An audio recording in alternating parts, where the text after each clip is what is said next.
Recipe তাকে যেনিবা মই দেখিবলৈ অলপ সুন্দৰ কৰি দিছোঁ। আচল কথাটো হ'ল আমাৰ ছোৱালীয়ে বিলাহী বুলি ক'লে নাকটো কোচাই আঁতৰি পলাই যায় আৰু ডিম বুলি ক'লে হাবা হাতুৰি খাই দৌৰি আহিব। সেইবাবে এই বুদ্ধিটো কৰিলোঁ।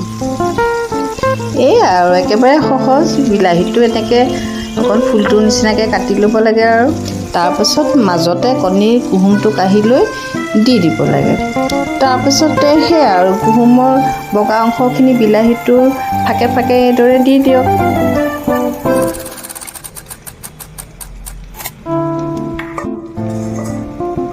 তাৰপাছত আৰু তাৰ ওপৰত আপুনি নিমখ, জলকীয়া, পিঁয়াজ, মছলা, ধনিয়া যি দি পেলাই সজাওঁ বুলি ভাবে সজাব পাৰে।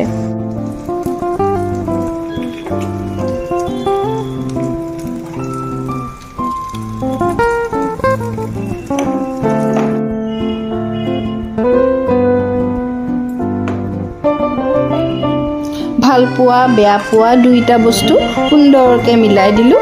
লগতে লুচি দুখনমানো বনাই দিলোঁ। তাৰপিছত খাই বৈ কাঁহি চিলিকি উঠি গৈছে আৰু দেই ৰাইজ।